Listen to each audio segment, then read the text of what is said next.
Hello guys. तो आज का हमारा टॉपिक है, जैसा कि हम लास्ट लेक्चर में पढ़े थे governing of pattern wave turbine, लेकिन आप हमारा टॉपिक है गवर्निंग ऑफ फ्रांसिस टरबाइन।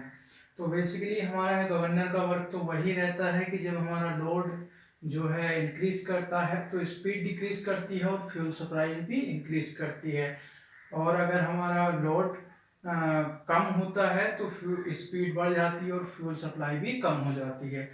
और जो आपका गवर्नर होता है वो स्पीड रेगुलेशन का काम करता है, टू कंट्रोल स्पीड रेगुलेशन या एवरेज स्पीड या मीन स्पीड को कंट्रोल करता है किसी भी इंजन या टरबाइन की। तो अगर हम बात करें तो हमारा जो पेल्टन व्हील टरबाइन के अंदर जो यहाँ से पीछे का जो डायग्राम था वो इसी से कनेक्ट रहता है, लेकिन वहाँ जो पेल्टन व्हील टरबाइन में, क्योंकि वो इम्पल्स टरबाइन का एक भाग होता है तो उसमें नोजल का यूज होता है। और जब जैसा कि आप जानते हैं ये रिएक्शन टरबाइन का भाग होता है तो इसमें नोजल्स का यूज नहीं होता। इसमें जो वहाँ आप देख पा रहे थे कि क्या था कि एक आपके पास सिलेंडर था, जो आपका ए पोर्शन और बी पोर्शन कटे हुए थे सिलेंडर्स के अंदर, आप वहाँ देख पा रहे होंगे। और एक आपके पास पिस्टन्स थी और पिस्टन से एक स्पेयर कनेक्ट था। और जो स्पेयर था वो स्पेयर नोजल के अंदर था, आपने देखा होगा लास्ट में। तो यहाँ क्या होता था कि जब आपका ये स्पेयर आगे और पीछे फॉरवर्ड और बैकवर्ड मूव होता था तो जो इसका क्रॉस सेक्शनल एरिया है नोजल का वो चेंज होता था।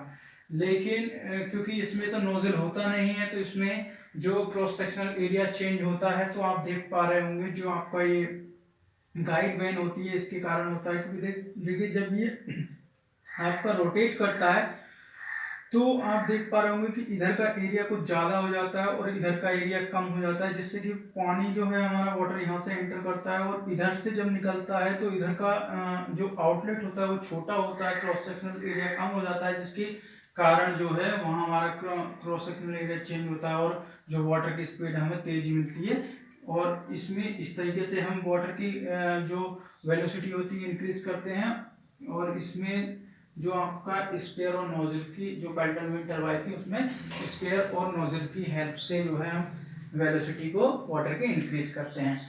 तो क्योंकि इसमें हम जो है नोजल्स, ये हमारा जो फ्रांसिस टरबाइन है वो एक रिएक्शन टरबाइन का भाग होता है जिसमें कि हम नोजल का यूज नहीं करते। तो इसमें जो हमारा क्रॉस सेक्शनल एरिया चेंज होता है वो गाइड ब्लेड की हेल्प से क्रॉस सेक्शनल एरिया चेंज किया जाता है। अगर हम अब बात करें तो आप जैसा कि देख पा रहे होंगे कि इसमें जो आपका Francis turbine governing of Francis turbine है उसमें आप देख पा रहे होंगे कुछ आपके कंपोनेंट्स है, जैसे connecting to relay valve, servo motor, regulating shaft, regulating rod, regulating lever, from penstock, regulating ring, open close valve हैं आपके स्क्रॉल केसिंग है। तो बेसिकली क्या होता है जब हमारा जो है सर्वोमीटर जो नीचे की ओर वैरी करता है और जब ये हमारी जो है आपका जो इसकी जो रोटेशन होता है वो इस टाइप से स्टार्ट होता है, तो जो हमारी ये रेगुलेटिंग जो रोड्स हैं वो एक बार पीछे जाती हैं तो ये सिरिया आपका आगे आता है तो ये इस टाइप से घूमता रहता है। तो जब ये आपका जैसे वाटर एंटर करता है तो जब यहाँ ये इस कंडीशन में होता है तो यहाँ पर जो क्रॉस सेक्शनल एरिया होता है वो कम हो जाता है, जिससे कि वाटर की जो वेलोसिटी है वो इंक्रीज हो जाती है। और जो आपका सर्वो मोटर है वो हेल्प करता है इसकी, और जो ये क्रॉस सेक्शनल एरिया चेंज करने के लिए। और जिस टाइम हमारा फ्रांसिस टरबाइन पर लोड ज़्यादा होता है तो उस टाइम हमारी जो स्पीड होती है वो कम हो जाती है और जो रिक्वायर्ड ऑफ वाटर होती है वो हमारी बढ़ जाती है। और जिस टाइम हमारा फ्रांसिस टरबाइन पे जो है लोड ज़्यादा होता है उस लोड कम होता है उस टाइम हमारी स्पीड जो है फ्रांसिस टरबाइन की बढ़ जाती है और जो रिक्वायरमेंट ऑफ वाटर कैपेसिटी है वो भी हमारी डिक्रीज हो जाती है। अगर हम बात करें तो यहाँ रेगुलेशन जो गवर्निंग ऑफ फ्रांसिस टरबाइन है तो जो आपका ये सर्वो मोटर होता है वो कंट्रोल करता है कि ना जब आपका दोनों लोडों को एवरेज स्पीड में कंट्रोल करने का, कि जिससे कि हमारा जो हमारी गवर्निंग फ्रांसिस टरबाइन की हो सके। और ये रेगुलर जो आपका स्क्रॉल केसिंग होता है, जब वाटर हमारा इस जो आपकी रेगुलेटिंग रिंग है और जो रेगुलेटिंग सॉफ्ट है, जो रनर है, रेगुलेटिंग रनर, उससे टकरा टकरा कर बार बार जो ये है इससे टकरा कर इसमें ही गिरता रहता है। और जो आपके इधर से जो हमारा स्क्रॉल केसिंग के जो लेफ्ट ये राइट साइड का एरिया है ये ज़्यादा होता है, और जो लेफ्ट साइड का एरिया है वो कम होता है। इसी के कारण जो है यहाँ वेलोसिटी इसकी इंक्रीज कर जाती है।